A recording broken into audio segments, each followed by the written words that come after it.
Beralih ke sorotan lain, Saudara, Polda Jawa Tengah akan menggunakan Scientific Crime Investigation dalam menangani kasus pengeroyokan bos rental mobil hingga tewas di Pati, Jawa Tengah. 4 pelaku kini sudah ditangkap dan kemungkinan akan bertambah dengan hasil penyelidikan dari petugas. Kapolda Jawa Tengah mengaku telah mengantongi identitas terduga pelaku pengeroyokan lainnya. Polisi juga menyebut potensi jemput paksa para terduga pelaku. Polda Jawa Tengah juga menerjunkan tim Resmo Polda Jateng dan Resmo Polres Pati, tim Inafis, Lafor, serta Dokes dalam mengungkap kasus pengeroyokan. Hingga saat ini, Saudara, ada total 35 saksi yang diperiksa. Menerjunkan tim lengkap dari mulai Dirkrim dengan Resmobnya, kemudian Inafis, Dokes kita terkait dengan forensiknya dan lain sebagainya.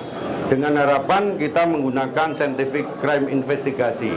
Kita akan buktikan siapa melakukan apa dengan apa, kemudian siapa dengan siapa, yang menghasut siapa dan lain sebagainya. Jadi pengumpulan alat bukti berdasarkan 184 KUHP dari mulai keterangan ahli, kemudian keterangan saksi, kemudian petunjuk, surat, dan yang terakhir nanti adalah keterangan tersangka. Inilah yang nanti akan kita buktikan di pengadilan. Dan saya ingatkan bahwa Polda Jawa Tengah telah mengantongi nama-nama yang nanti akan kita lakukan upaya paksa. Kemarin sudah kita tangkap lagi 1 orang. Penganiayaan terjadi Kamis 6 Juni 2024 lalu. Saat itu korban bersama 3 rekannya datang ke Pati untuk mengambil mobilnya yang sudah berbulan-bulan tak dikembalikan oleh penyewa.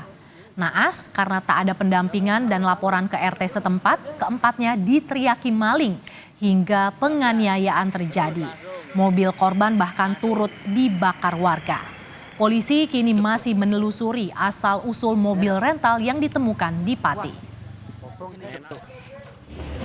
Sementara 3 korban pengeroyokan di Desa Sumber Soko, Sukolilo, Pati, Jawa Tengah masih menjalani perawatan di RSUD Suwondo, Pati. Terdapat 1 korban meninggal, yakni bos rental mobil. 2 dari 3 korban yang selamat akan menjalani operasi patah tulang. 1 korban lain sudah melewati masa kritis dan saat ini telah menjalani pemulihan. Namun belum bisa diajak berkomunikasi karena masih mengalami trauma. Jurnalis Kompas TV, Iwan Miftahudin sudah bersiap di Pati, Jawa Tengah. Iwan, Kapolda Jawa Tengah meminta pelaku menyerahkan diri sebelum upaya penjemputan paksa.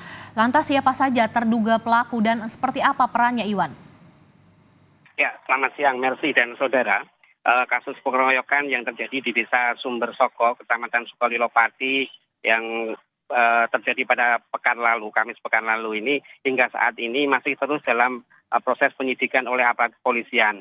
Setidaknya untuk menangani kasus ini Polda Jawa Tengah sudah menerjunkan Dirkrimum Polda Jateng bersama Resmob Polresta Kabupaten Pati untuk mencari pelaku pengeroyokan yang mengakibatkan 1 orang meninggal dunia dan 3 lainnya dirawat di rumah sakit. Dari hasil pengembangan saat ini setidaknya sudah ada 35 orang saksi yang dimintai keterangan dalam pengungkapan kasus ini dan 4 diantaranya ini sudah ditetapkan sebagai tersangka. Untuk tersangka terbaru itu berinisial M yang diduga turut serta melakukan aksi pengeroyokan, penendangan dan hingga mengakibatkan korban mengalami luka-luka dan meninggal dunia. Sementara itu, upaya pengembangan juga masih terus dilakukan dengan melakukan metode Scientific Crime Investigation. Petugas terus mendalami peran-peran para pelaku yang turut serta melakukan pengeroyokan.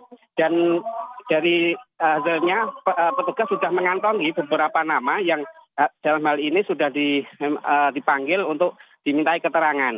Namun beberapa orang masih belum bisa hadir ke pihak kepolisian dan kepolisian menghimbau agar warga yang nantinya dipanggil ini bisa kooperatif sebelum nantinya akan dilakukan upaya penjemputan paksa. Seperti itu, Mercy. Iwan, lantas bagaimana dengan kondisi korban yang saat ini masih dirawat di rumah sakit?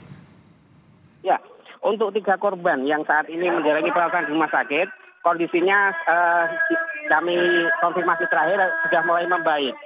dua korban yang kemarin sempat mengalami patah tulang itu sudah menjalani operasi patah tulang, dan satu korban lainnya ini kemarin mengalami depresi dan belum bisa dimintai keterangan. Namun harapannya dengan selesainya operasi patah tulang ini dan kondisi yang semakin membaik, pihak kepolisian akan bisa memperoleh informasi atau mintai keterangan terhadap korban-korban yang selamat.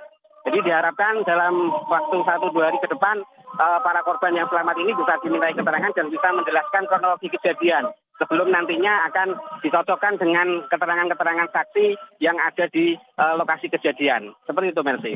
3 korban pengeroyokan mengalami patah tulang. Hingga kini polisi sudah mengantongi identitas pelaku pengeroyokan bos rental di Pati, Jawa Tengah. Terima kasih jurnalis Kompas TV Iwan Miftahudin yang melaporkan langsung dari Pati, Jawa Tengah.